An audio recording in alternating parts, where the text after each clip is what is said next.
This is a short bite episode of Homeschool Together.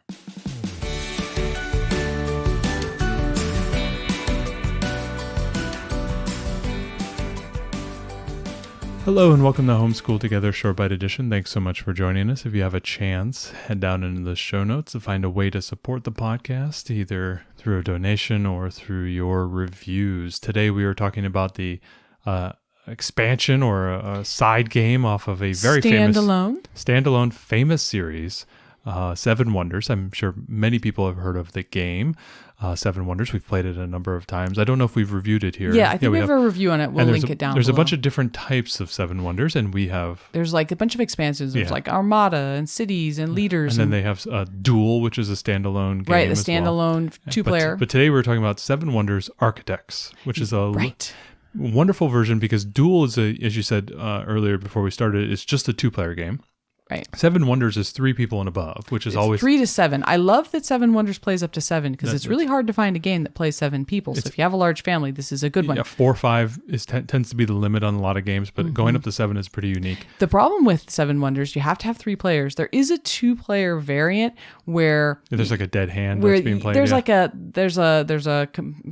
game hand, and you both kind of play it. We have lost before to that hand. Yeah, doesn't Alhambra has that as well? There's like a game. There's exactly. We lost to that one too. We lost to that one. We lose a lot, Ariel, in these games. Yeah, we do. So, but we like playing. I know. So yeah, there is a way to play Seven Wonders with 2 players, but I feel like it's a little bit clunky. It's not really optimized well for that. The whole thing of Seven Wonders, if you've never played it, you are running an ancient civilization and you are taking cards and putting them down, and you're creating this engine where you're getting resources, and then you're buying better cards, and there's different points, and there's military for you to battle your neighbors science with. and Science, and there's monuments and things of that nature. Yeah, monuments for victory points, and there's things that you can do. The regular game of Seven Wonders, it's got a lot going on.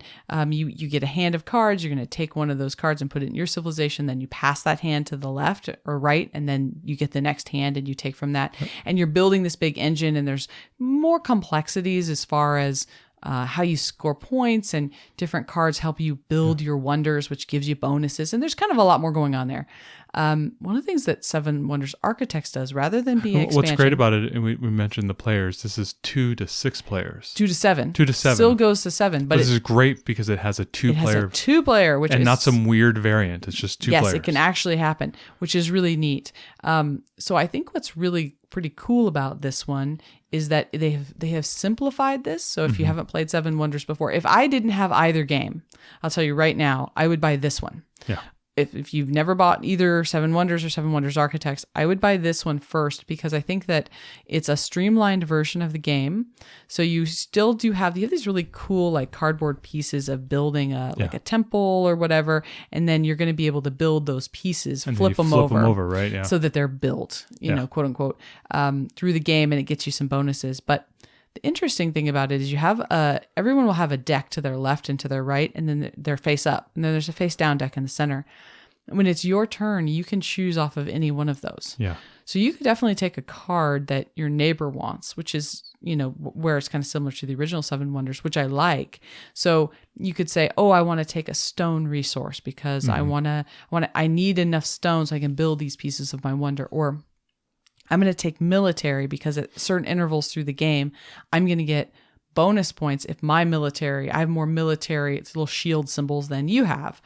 Or if I don't have enough shield, I'm going to lose points. Right? Yeah. You're battling both sides. You battle both sides. I'm going to collect science because science is kind of an interesting one where there's 3 different science symbols, and depending on what order you get them in, they start scaling, right? Scaling, right? So I don't remember what it is exactly, but I know in regular Seven Wonders, it's like if you get all the 3 different symbols, you get 9 points or whatever. But if you get 2 of the same, it's like 4 points. It's 4. Yeah. It's 2 squared. But if you get 3 of the same, 3 squared. And so it goes up, and it's always squares. And our friend, he got the 3x3 grid, and he got like 9, 9, 9. Oh my and gosh. Then 9, 9, 9, 9. Smoked us. He just smoked us with like 50-point play right there.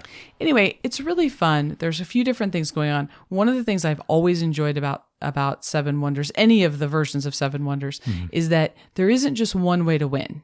You could say like, my thing is military. I'm going to go military and I'm going to beat everyone. And that might be a strategy that wins you the game. You could also say, I'm science. Science is my thing. Yeah. And that could win you the game. I'm going to build up so many resources. Everyone has to buy resources from me. That could be the way you win the game. There's different ways to go, but the rules in this are simple enough that I think that it's a great introduction. So I don't think if you're doing ancient civilizations with a young child, with a first grader, I think that this is too much for them. This isn't going to be the right age. I think this says 8 and up on it, which I think is about accurate. Right. Yeah, it feels right. There's a lot to manage and a lot to think about, and I don't know if our daughter right now could handle that. I think she could play Seven Wonders Architect, but I just don't think she's to that level where she would understand what she was doing. Right. I don't think she'd understand all the strategy decisions that would be made.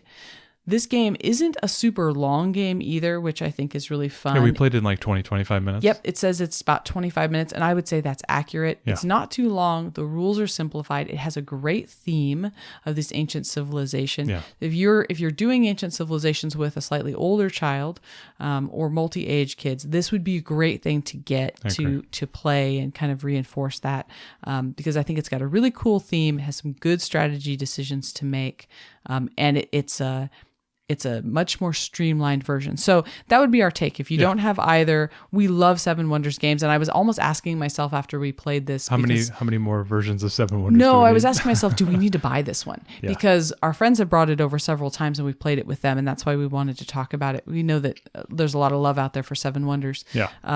So we wanted to talk about it, but we were almost wondering like, is this different enough that we should buy this one? Yeah, because we have Seven Wonders. We have Seven Wonders Duel. Do we need Architects? Right. And part of me thinks maybe only because I think that this one would be easier for our kids to get into. Yeah. I don't think our daughter could play actual Seven Wonders until she's probably 10. Yeah, probably a little bit older. But, or maybe a little even older than that. But I think this game, it's a lower barrier to entry. I agree. For this game. So I think that, if this was under the tree with our name on it one of these years from one of our parents, I think we would probably be pretty excited and be able to play it with our daughter. So I think this was really fun. Definitely check it out. This is Seven Wonders Architects.